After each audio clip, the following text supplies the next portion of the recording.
Hey guys, thanks for joining me for another Dissidia Final Fantasy Opera Omnia video, and today we are going to go ahead and take a look at the new global first event that has come for the 4th anniversary, and this is called Crevasse Beta. And I'm going to tell you right now, I absolutely love this event. This is probably one of the favorite events that I've done in this game. I think I maybe like Equinox a little bit better, but this is really, really good.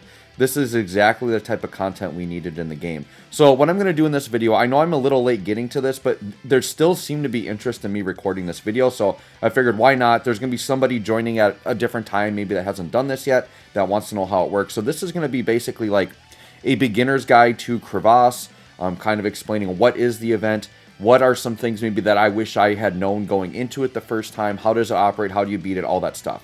So the first thing I'm going to say right off the bat is that Crevasse is not for new players.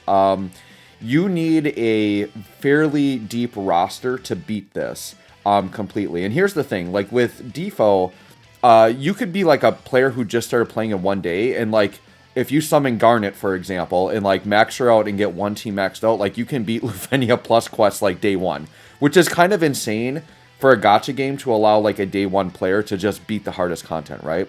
Well, that's where these events kind of come into play.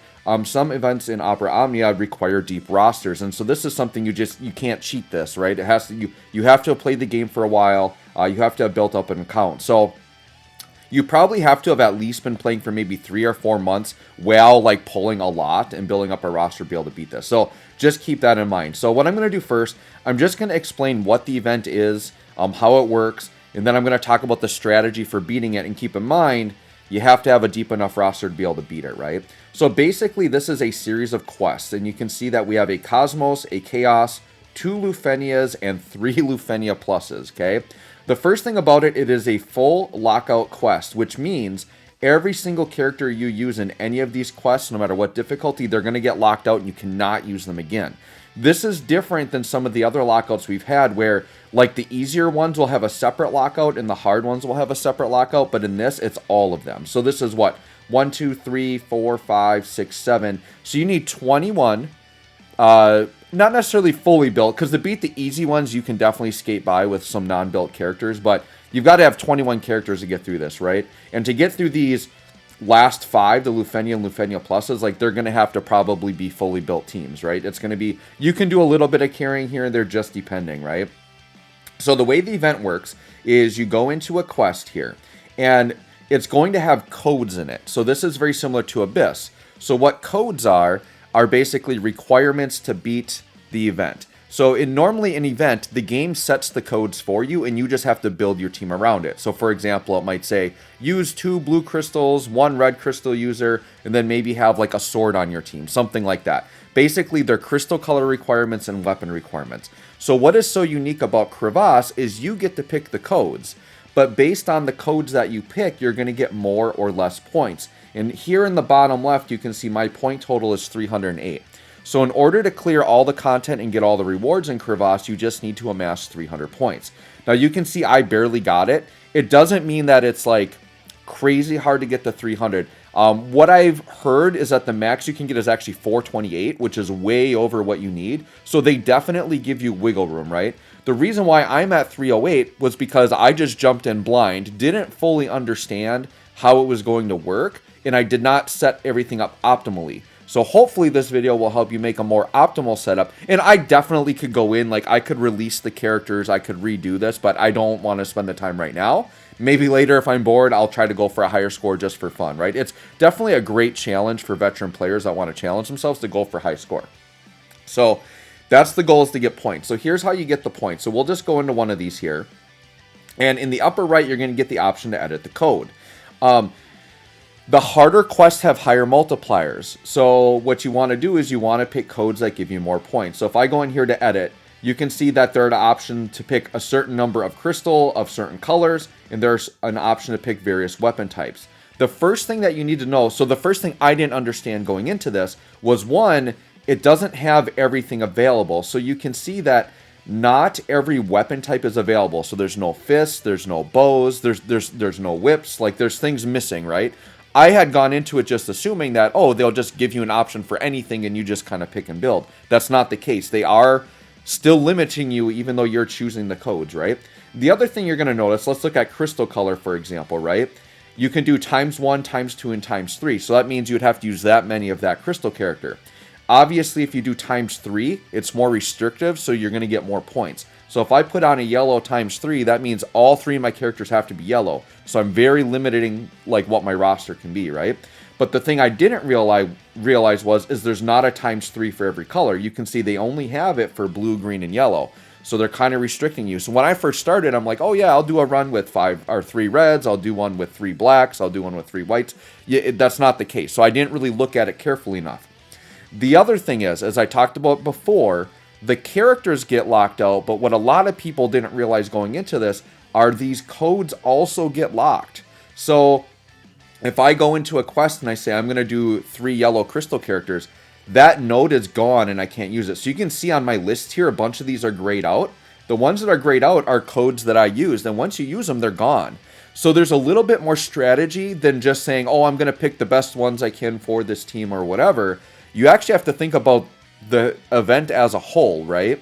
So there's kind of a lot of strategy and a kind of a lot of planning, right? So it's kind of like a puzzle. So when you do Abyss, what I like about Abyss is that they give you the codes, and then it's not as straight as like, okay, I'm just going to put the really busted team out there and just do whatever I can with this busted team and just stomp it, right? With Abyss, it's like, okay, I've got these limitations with these codes.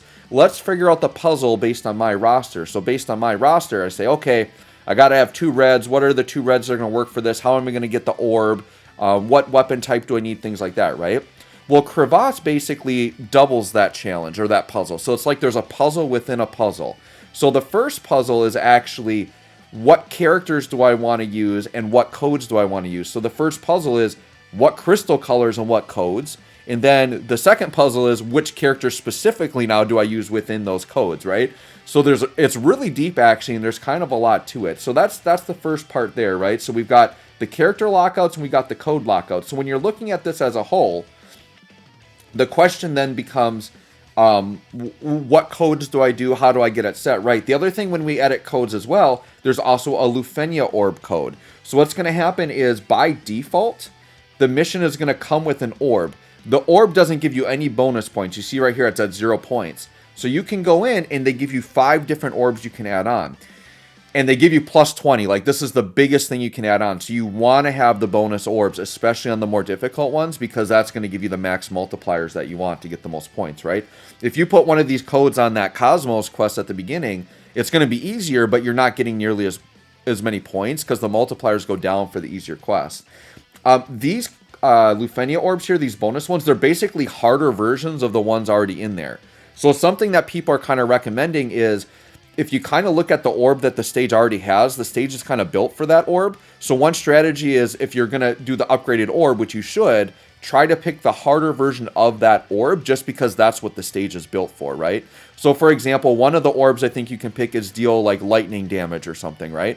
Well, you don't want to accidentally pick a Lufenia where they resist lightning and then have a lightning orb. That doesn't make any sense. Now that's not going to be a huge deal because you can obviously probably imperil or whatever with it, but that's just like as an example where I could see in the future with Crevasse where there could be an orb that would be really poor to put on a certain quest. So just a general rule maybe to start off, if you're not sure what orb to use, just pick the harder orb of the orb that's already there. And that's probably going to be a good general rule moving forward. But you could pick any orb you want. Like it doesn't matter. It could just cause you problems moving forward because another orb might be a really poor choice for another Lufenia, but you've already locked out the other one, so then you kind of have to do it. You kind of can back yourself into a corner really easily in this, right? So that's something to think about there. And the Lufenia orbs also lock out, so you can use each one only once, and then that's it, okay?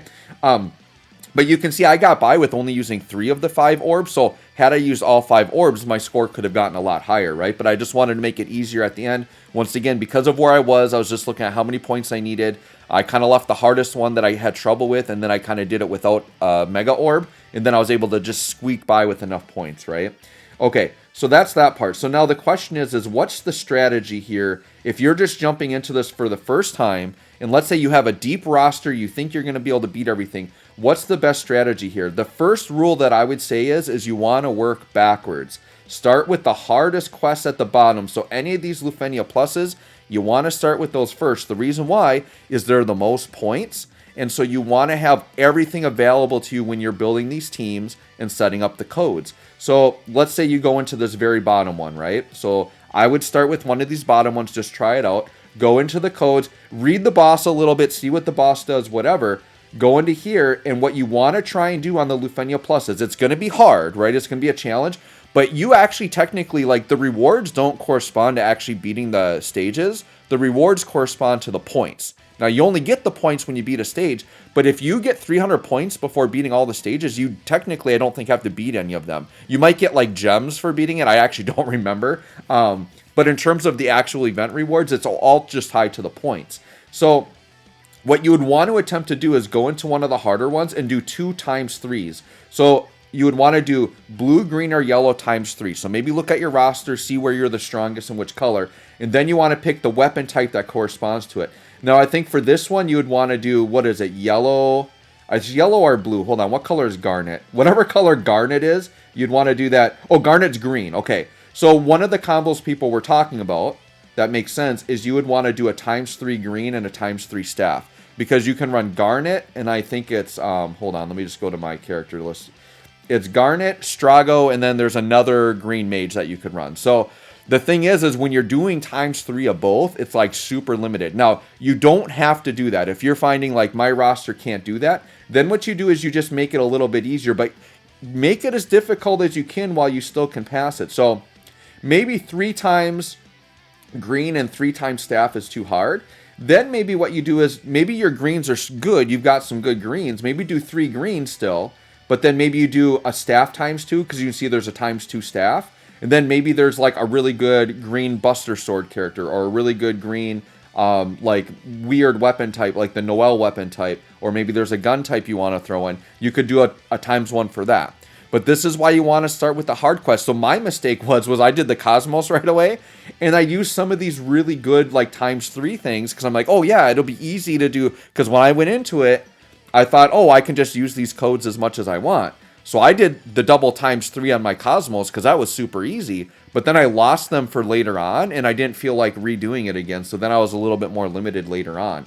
So that's basically the gist of it. I'm just going to go through here and make sure I didn't miss anything else. But yeah, that's basically it. And so you've seen the upper right where it says points times 2. The Lufenia pluses get a 2 times multiplier on top of whatever you do for the codes, right? So if we go into the regular Lufenia, it's a 1.5 times multiplier. If we go into the Chaos, it's a 1.2, and the Cosmos is only a 1.0. So you can see you're getting double the points on the Lufenia pluses. That's why you want to use your good codes on that. So anyways, guys, that's basically it on Crevasse. It's a very fun event. Let me know if you have any additional questions, if there was something I missed, but I think I basically covered it all. Just to summarize, all the characters lock out, all the codes lock out. You can only use them once. My recommendation, if you think you can beat it, start at the bottom, work your way up to the easier ones first.